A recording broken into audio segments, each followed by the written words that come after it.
A little girl stole food from a store. After following the girl, the seller was shocked by what she saw. The warm afternoon sun spilled through the windows of Karina's small grocery store, casting long shadows across the tiled floor. She wiped her hands on her apron and adjusted the position of a cardboard box filled with donated canned goods. The thud echoed softly in the quiet aisle. It was a slow day, the kind she usually welcomed. Yet, something tugged at her attention. Out of the corner of her eye, she noticed a figure lingering by the doorway. A girl, no older than 12, stood there, clutching a small purse against her chest. Her dress was pristine, pale pink with subtle floral patterns, and her hair was tied neatly with a matching ribbon. Karina smiled warmly. "Hello there," she called out, her voice gentle. "Are you here to donate something?" The girl startled like a deer caught in headlights. Her wide eyes darted to the side, and without a word she turned and bolted, her patent leather shoes tapping a hasty rhythm against the sidewalk outside. Karina's hand froze mid-wave, her smile faltering. "Well, that was strange," she murmured, glancing toward the thinned-out donation bin by the door. She shrugged, telling herself it was likely nothing, and returned to her work. The next day, at nearly the same hour, Karina caught sight of the girl again. This time, she was crouched low beside the donation bin, her small hands quickly rummaging through its contents. Karina paused behind the counter, watching quietly. The girl selected a loaf of bread, tucking it under her arm before darting away once more. It became a pattern. Every afternoon that week the girl reappeared, her movements quick and furtive. She would glance nervously over her shoulder, her face pale with exhaustion. She always took just enough, half a loaf of bread, a can of soup, a small bag of apples, and disappeared into the streets before anyone could approach. Karina's curiosity deepened. Who was this girl? Where had she come from? And why was she so meticulous in her actions, as if afraid of being seen? By the following Monday, Karina resolved to observe her more closely. From behind a shelf of stacked cereal boxes, she peered at the girl as she knelt by the donation bin. The sunlight illuminated her delicate features, soft cheeks, a furrowed brow, and lips pressed tightly in concentration. It wasn't the girl's careful movements that struck Karina most, but her appearance. Though she looked tired, her clothes were impeccable, each piece clean and tailored.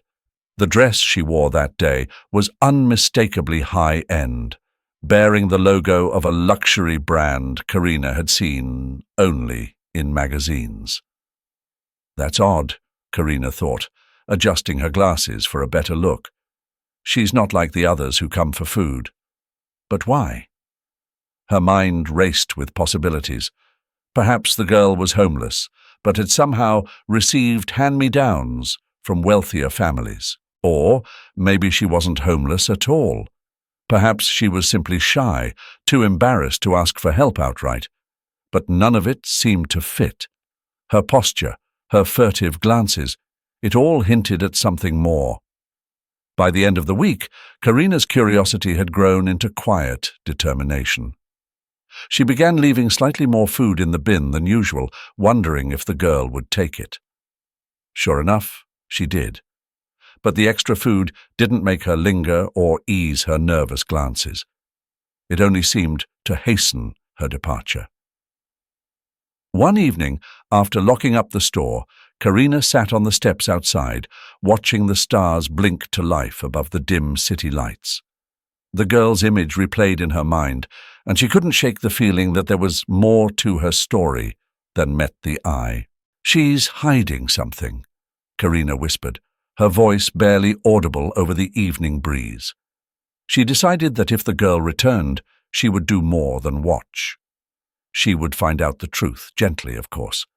Karina didn't want to frighten her, but she couldn't ignore the sense of unease that had settled deep in her chest, like a weight pressing down with each passing day.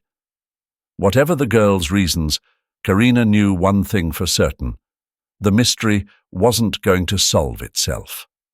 The early evening air was crisp, carrying the faint scent of blooming jasmine as Karina wiped down the front counter of her store.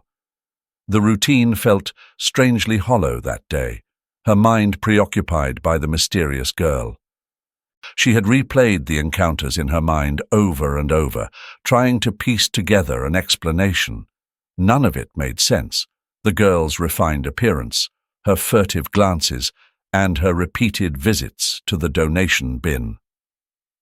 That evening, as the girl approached the bin again, Karina made a decision. This time, she would follow her, quietly and from a distance.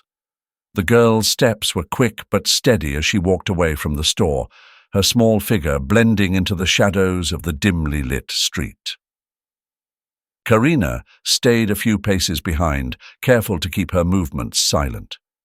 Her heart thudded in her chest, a mixture of curiosity and apprehension urging her forward.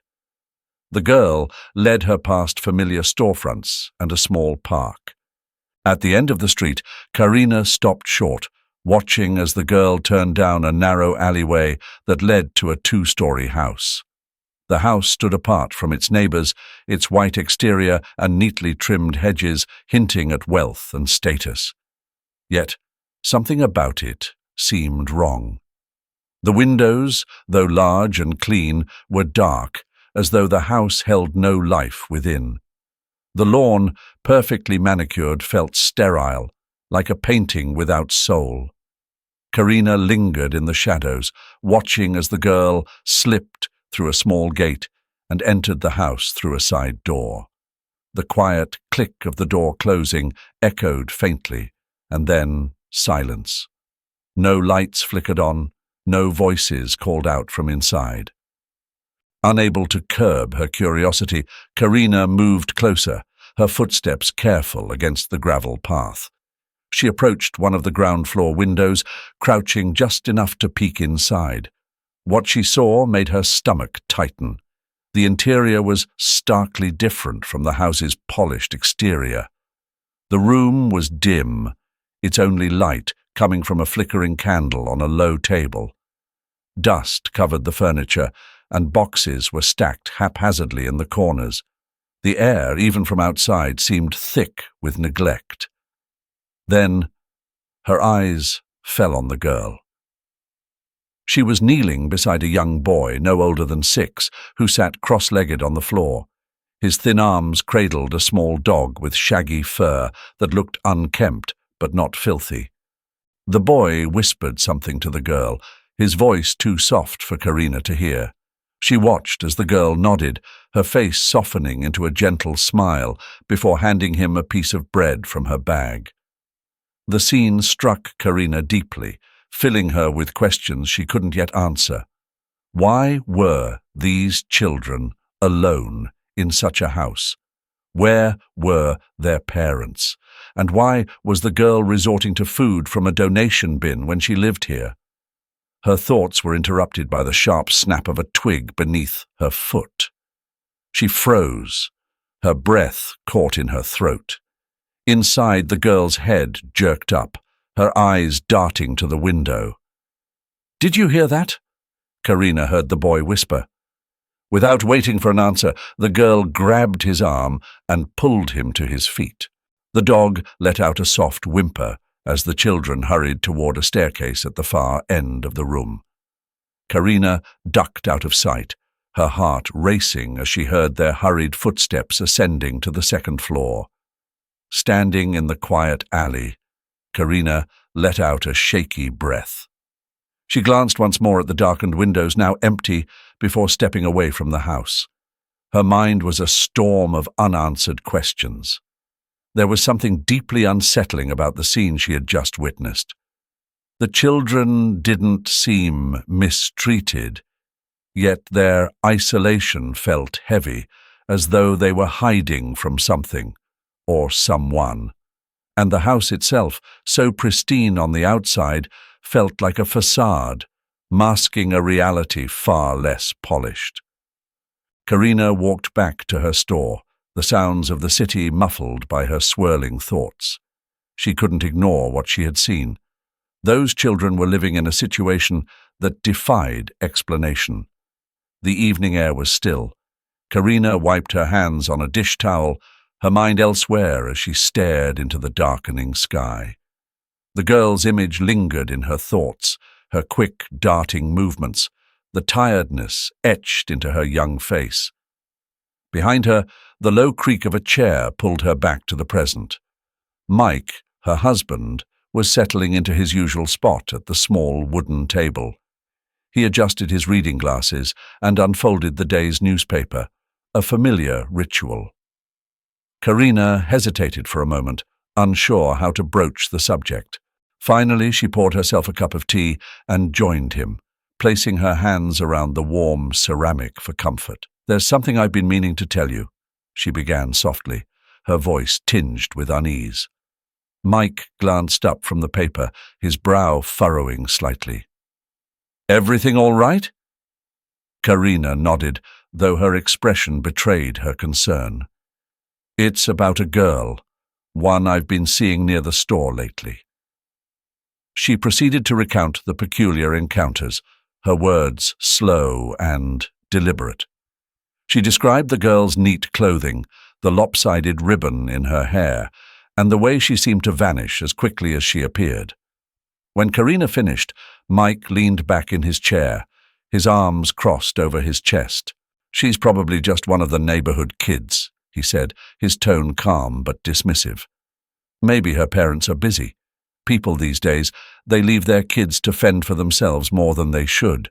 Karina frowned. "But that's what worries me. What if she's alone? What if there's no one looking after her?"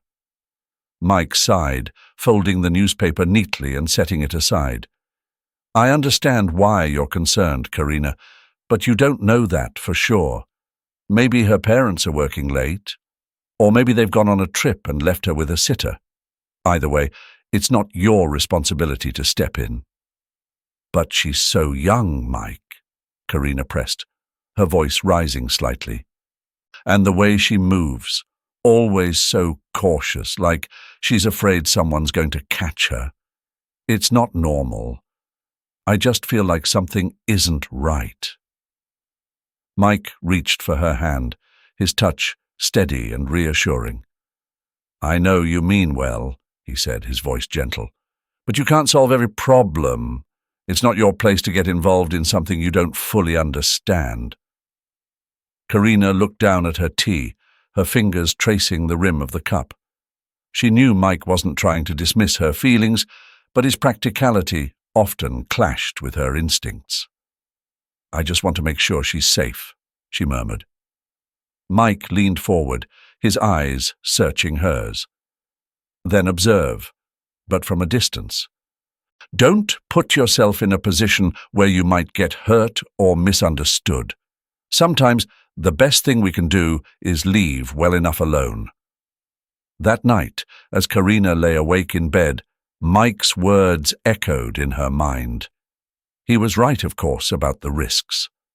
But the image of the girl's wide, frightened eyes haunted her. Karina couldn't shake the feeling that the child was in trouble, though she had no proof beyond her gut instinct. She stared at the ceiling, her thoughts circling. "What if I'm wrong?" she whispered to herself.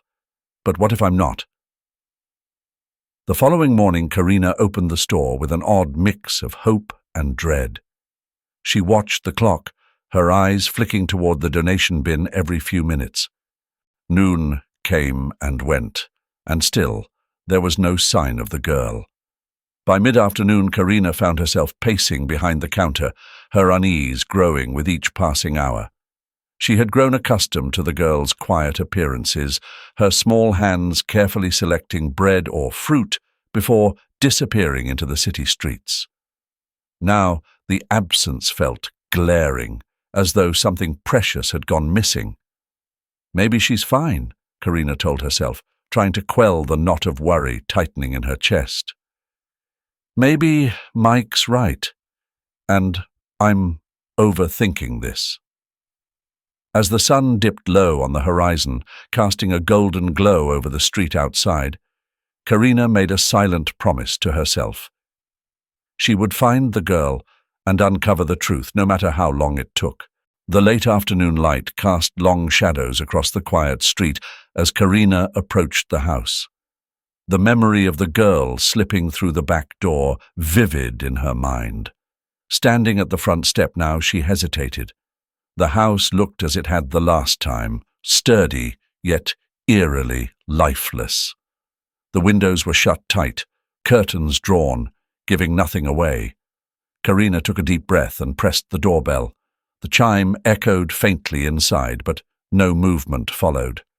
She waited a moment, then rang again. Still nothing. Her brow furrowed as unease crept into her chest. "Maybe no one's home," she murmured, though the silence felt heavier than absence. She turned to leave, her steps slow and reluctant, when a sound caught her ear. It was faint, but unmistakable, a soft, muffled sobbing coming from the back of the house. Karina froze, her heart quickening. For a moment, she considered leaving and calling someone else for help. But the image of the girl, so small and frightened, filled her mind. She retraced her steps, moving cautiously toward the backyard. A narrow path wound around the side of the house, overgrown with weeds and scattered with debris. As she approached the back door, the crying grew clearer. It was soft, broken, and achingly young. Karina tried the handle. Locked. Her eyes darted to a cracked window nearby. It was just wide enough to fit her hand. Taking a deep breath, she reached in and fumbled for the latch. It gave with a soft click. The door creaked open, revealing a dimly lit kitchen. The air inside was thick and stale, carrying the faint scent of mildew. Karina stepped in cautiously, her shoes barely making a sound against the worn linoleum floor. "Hello?" she called softly. Her voice wavered, but she forced herself to remain steady. No answer came, but the sobbing continued, leading her deeper into the house. As she moved through the narrow hallway, her gaze caught glimpses of the interior.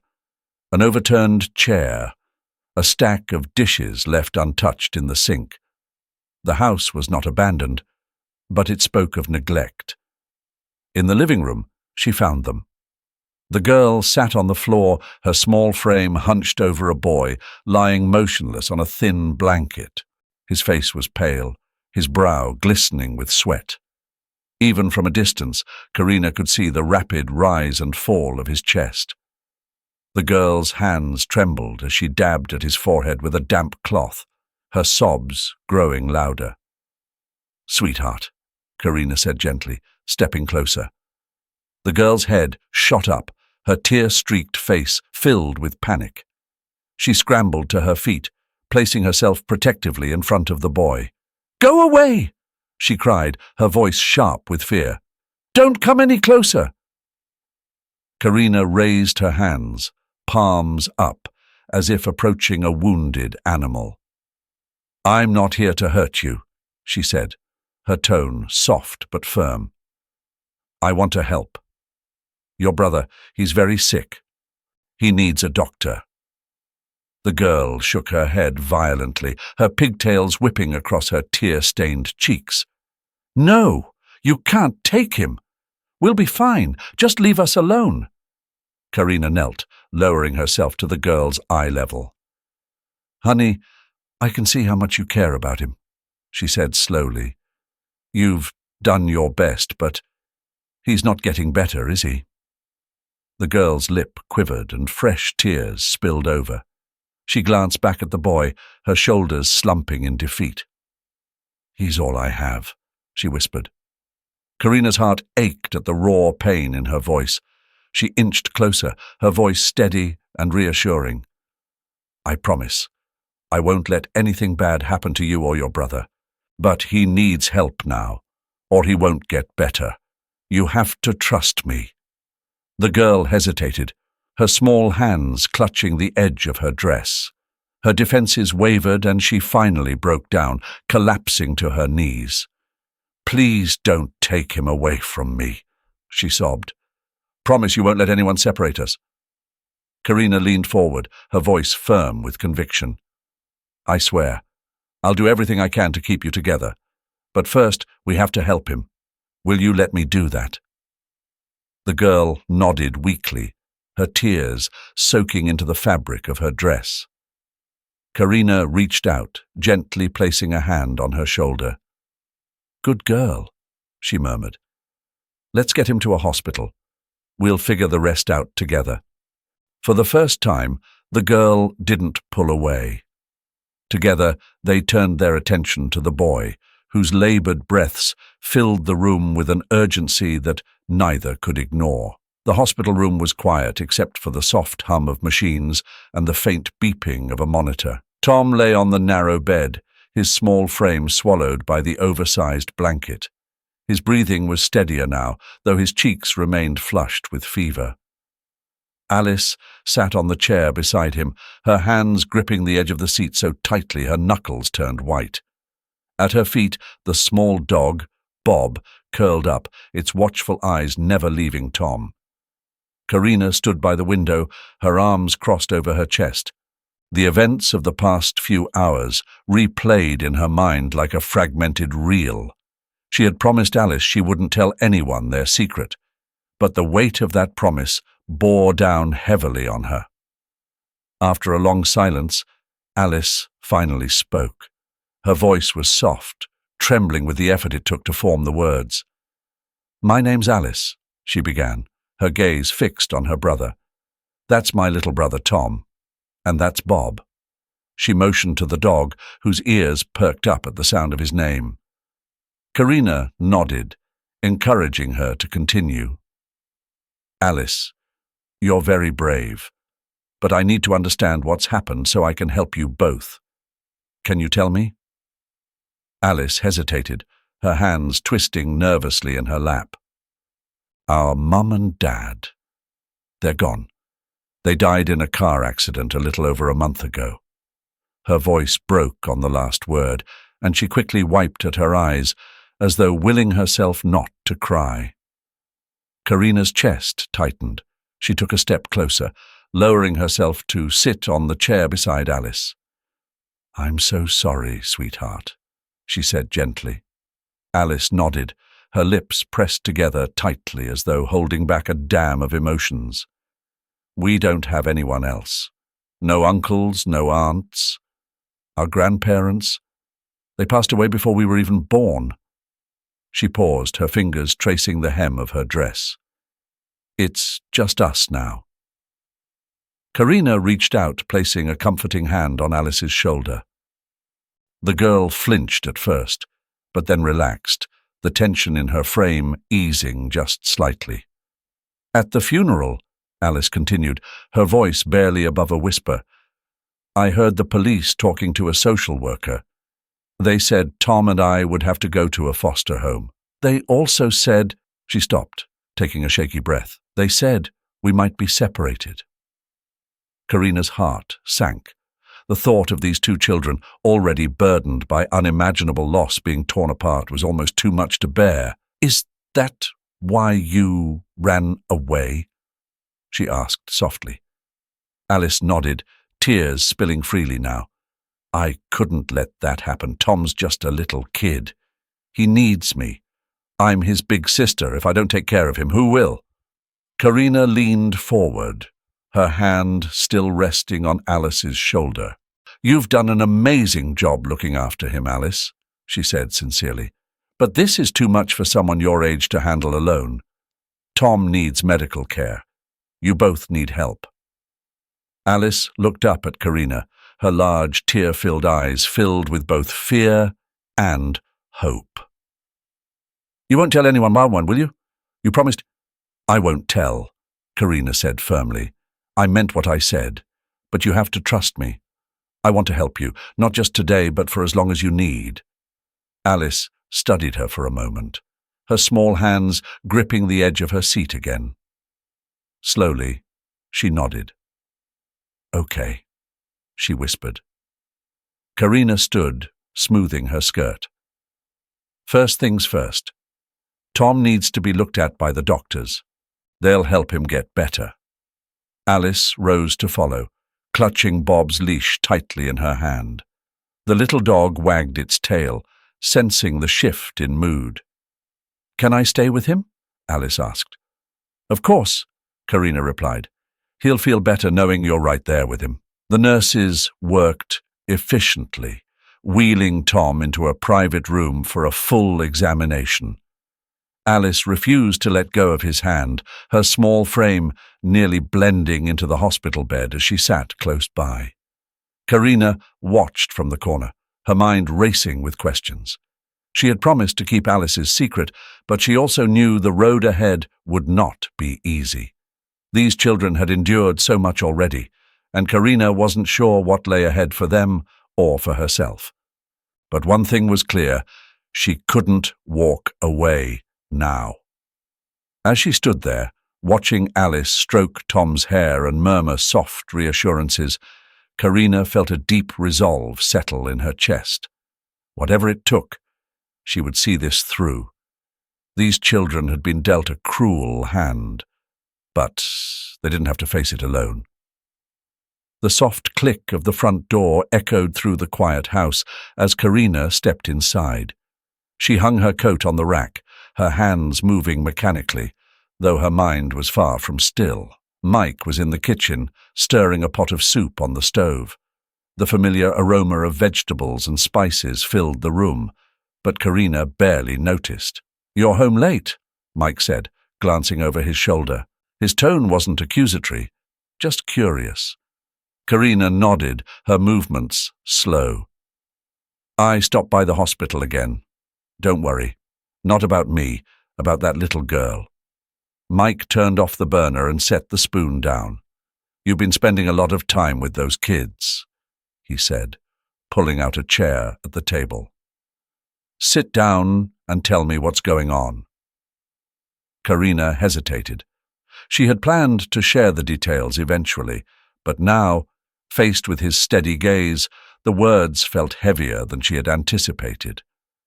Slowly, she sat across from him, folding her hands in her lap. "They don't have anyone, Mike," she began. Her voice was quiet, but firm. "Their parents died in a car accident, and they've been on their own ever since." Alice overheard the social worker at the funeral. They said the children might be separated if they went into the system. That's why she ran. She was trying to protect her brother. Mike leaned back in his chair, crossing his arms. His expression shifted, growing more serious with each word. "Mom." "Shh," he said finally. "But Karina, they can't stay like this. It's not safe for them, and it's not fair to you." "I'm not saying it's fair," Karina replied, her voice rising slightly. "I'm saying they need help, and right now they don't have anyone else." Mike's brow furrowed. "That's exactly why we need to call the authorities. This is too much for you to handle alone, and those kids deserve professionals who know what they're doing. They need stability, Karina. We can't give them that." She looked down, her fingers twisting the edge of the tablecloth. A part of her knew he was right. Calling the police or social services was the logical step. It was what anyone else would do in this situation. But the thought of betraying Alice's trust, of turning her and Tom over to strangers, made her chest tighten painfully. "I'll call tomorrow," she said softly, the words tasting bitter. Mike reached across the table, covering her hand with his. "You're doing the right thing," he said. The next morning, Karina returned to the hospital. She moved through the halls with a heaviness in her step, replaying her conversation with Mike in her mind. The children would be safe, she told herself. They would have a chance at a better future. As she approached Tom's room, the sound of Alice's laughter drifted into the hallway. Karina paused, standing just outside the partially open door. Inside, Alice was perched on the edge of Tom's bed, her face lit with a rare smile. "Karina's like an angel, Tom. she said, her voice brimming with affection. She promised to help us, and I believe her. Don't you? Tom, his voice weak but steady, replied, Yeah, she's really nice. I think she likes us. Karina's throat tightened. She leaned against the wall, her heart pounding. The trust in Alice's voice was unwavering, pure in a way that was both beautiful and devastating. How could she betray that? How could she look into those trusting eyes and tell Alice she was handing them over to strangers? Karina stepped into the hospital room, and before she could say a word, Alice rushed toward her, arms outstretched. "Karina!" the girl exclaimed, her voice bright with joy, as she wrapped herself around Karina in a tight hug. The embrace was small but full of warmth, a warmth that seeped into Karina's heart. Bob, the scruffy little dog, scampered over, wagging his tail as he nuzzled against Karina's leg, his soft fur brushing against her. Across the room, Tom sat propped up on the hospital bed, his face pale but glowing with a gentle smile that made his eyes crinkle. For a brief, unguarded moment, Karina let herself imagine a different life, a life where these children, along with their loyal dog, weren't just temporary guests in her world. That evening, back at home, Karina found Mike in the living room. He was reading the newspaper, his glasses perched on the end of his nose. "Mike," she began, her voice unsteady. He looked up, lowering the paper. "What is it?" She sat beside him, folding her hands tightly in her lap. "I can't do it. I can't call the police or social services. Not yet." His brow furrowed, and he removed his glasses, setting them aside. "Karina, we talked about this." "I know," she said quickly. "But they trust me, Mike. Alice trusts me. She's been through so much already, and handing her over to strangers will only break her more." Mike sighed, rubbing the bridge of his nose. "So what's your plan? We can't keep them forever." "I'm not saying we should," Karina replied. "But we need time to figure this out. Let me talk to people discreetly. Maybe there's a way to keep them together without sending them into the system right away." For a long moment, Mike said nothing. The silence stretched between them, heavy and uncertain. Finally, he leaned back, his shoulders slumping.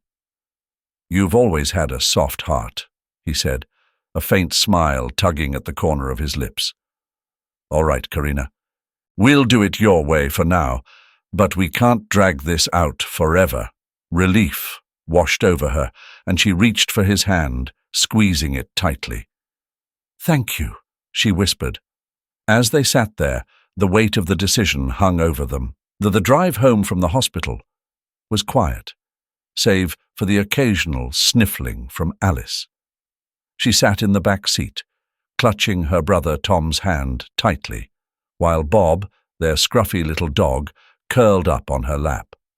Karina glanced at them through the rearview mirror, her heart aching at the sight. When they pulled into the driveway, Mike was already at the door, waiting.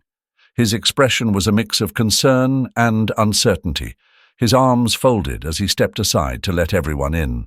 "This is it," Karina said gently to Alice. "This is home." Alice's eyes darted around nervously as she guided Tom inside.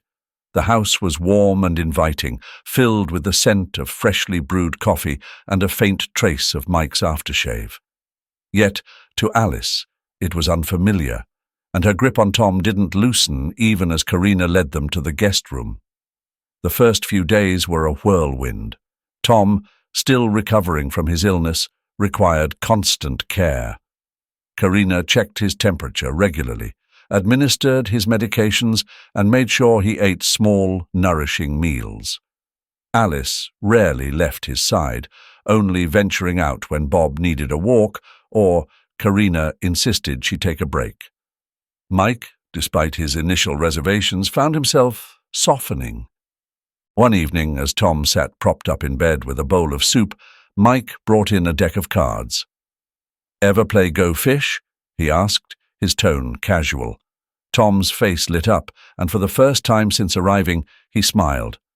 "No," he said, his voice still weak but full of curiosity. "Well, you're about to learn," Mike replied, pulling up a chair. Alice watched from her corner of the room, her wary expression softening as she saw her brother laugh for the first time in weeks. As Tom's health improved, Alice began to open up more. One afternoon, while Karina folded laundry in the living room, Alice sat across from her, absently stroking Bob's fur. "My mum used to fold clothes like that," Alice said suddenly. Karina paused, looking up with a gentle smile. "Did she?" Alice nodded, her fingers still moving through Bob's scruffy coat. "She always said folding laundry was like solving a puzzle. Every piece had its place." Karina set the shirt she was holding onto the stack. "She sounds like a smart woman," she said softly. Alice's lips twitched upward in a faint smile, but it quickly faded. "She was," she whispered, "and Dad was funny. He used to make us laugh so hard at dinner that we'd almost choke." Karina leaned forward, resting her elbows on her knees.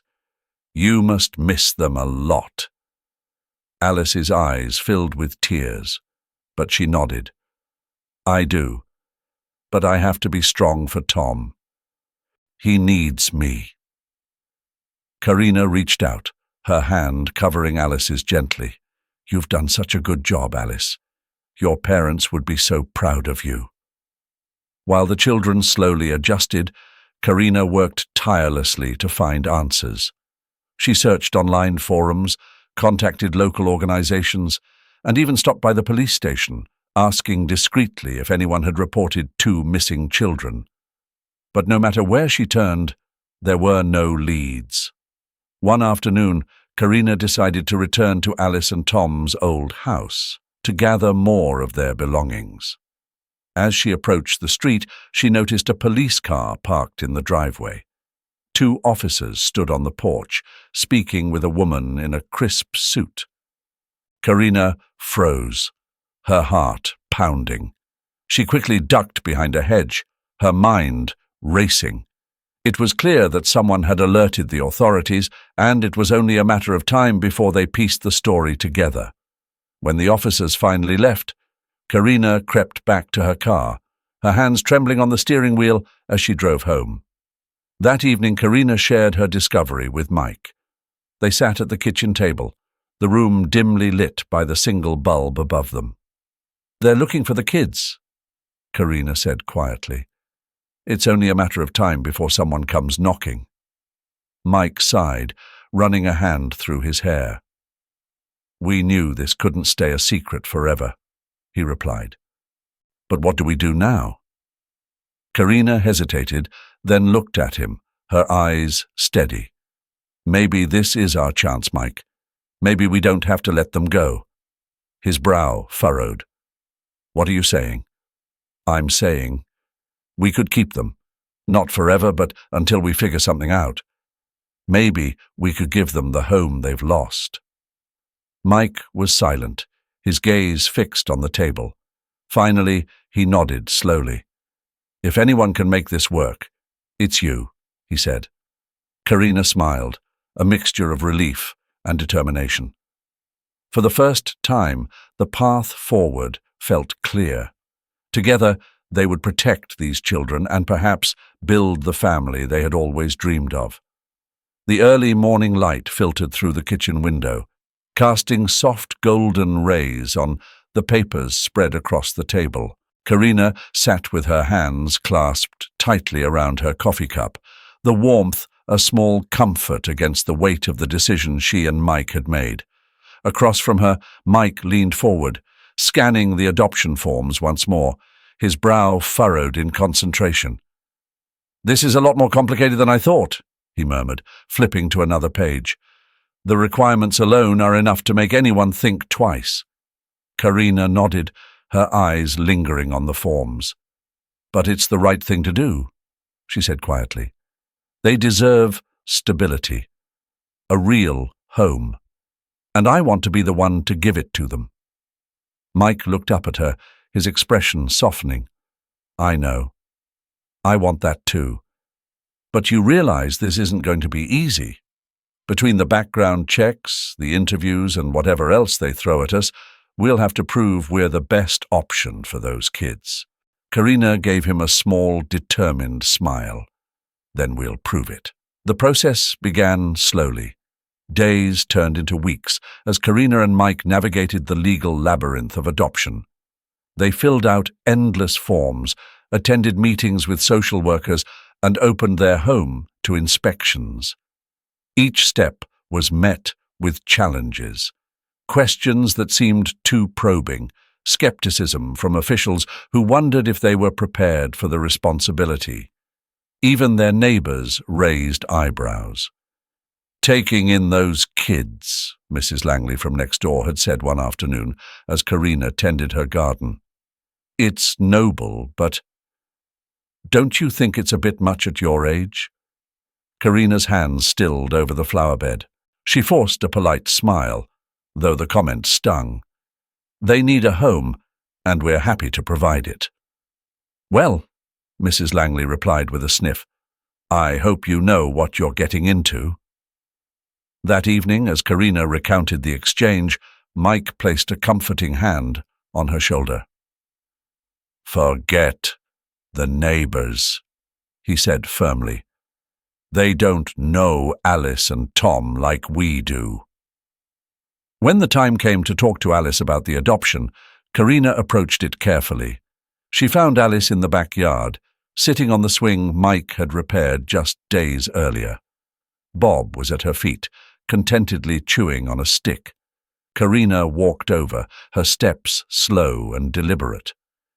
"Mind if I join you?" she asked, motioning to the swing beside Alice.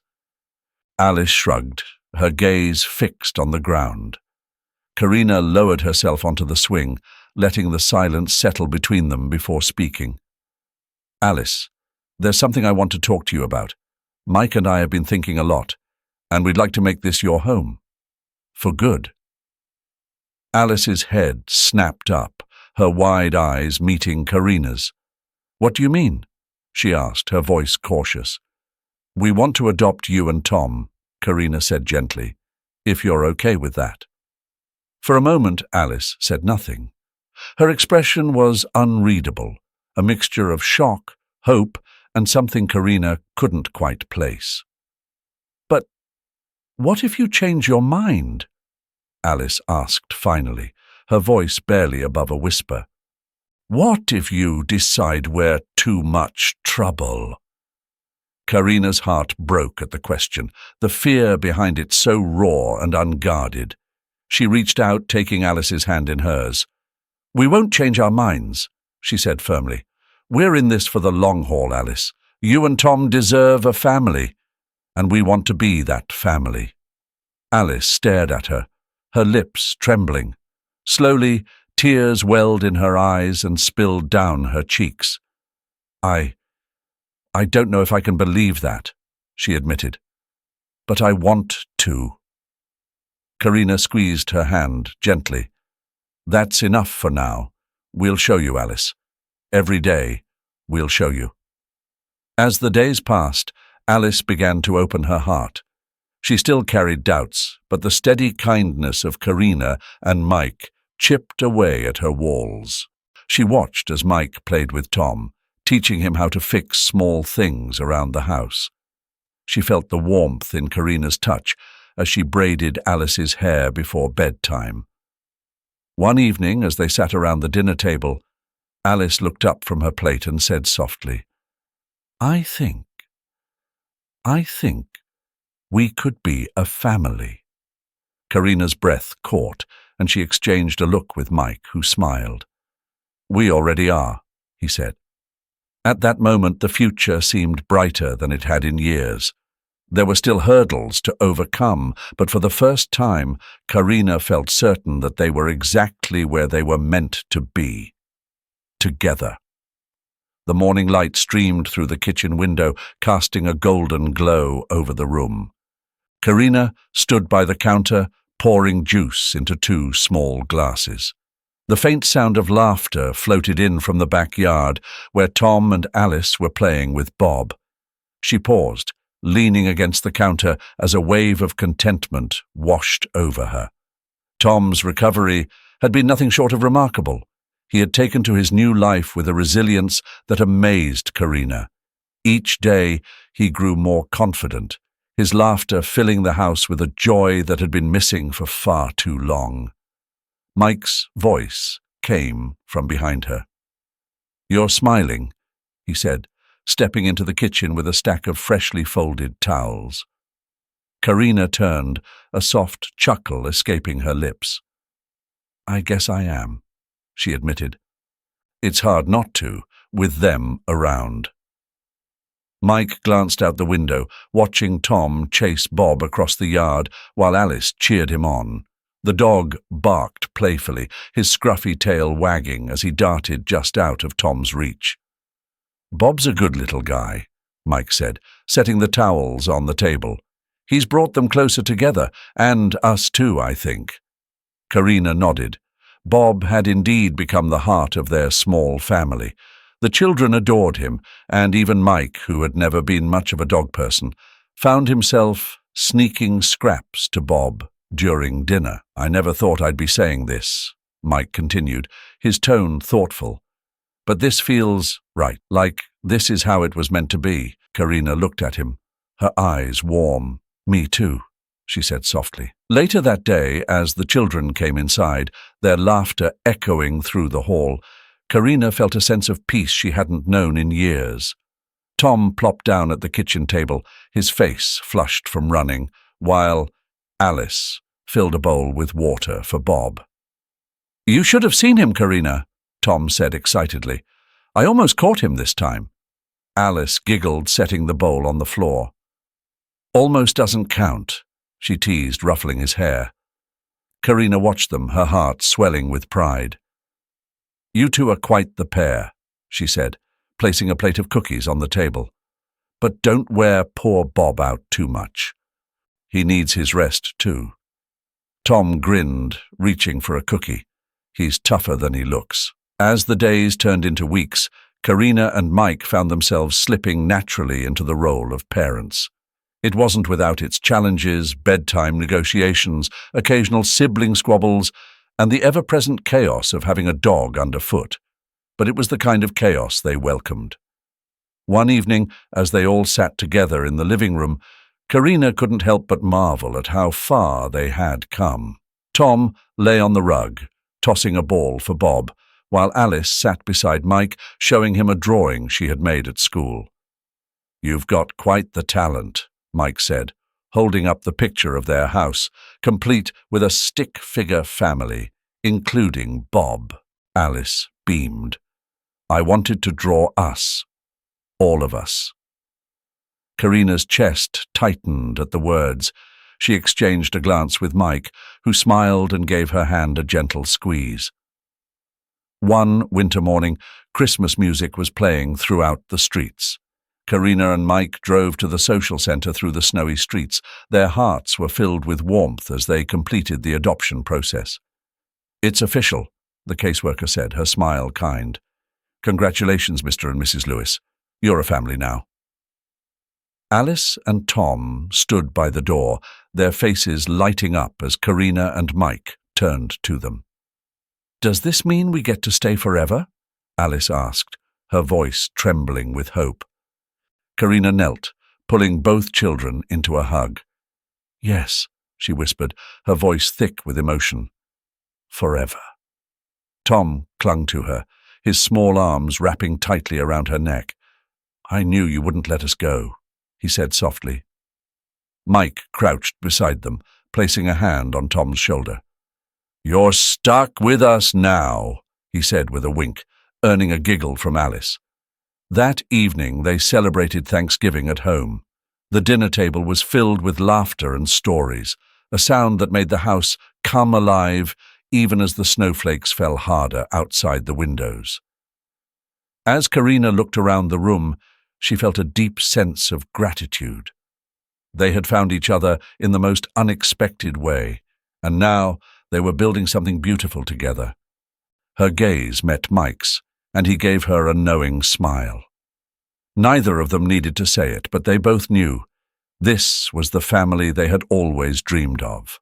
For Alice and Tom, it was a new beginning, a home filled with love and safety. And for Karina and Mike, it was the fulfillment of a longing they had carried for years. Together, they were complete.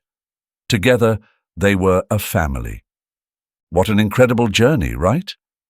Karina and Mike's story reminds us that family isn't always about blood. It's about love, trust, and the willingness to open your heart when it matters most.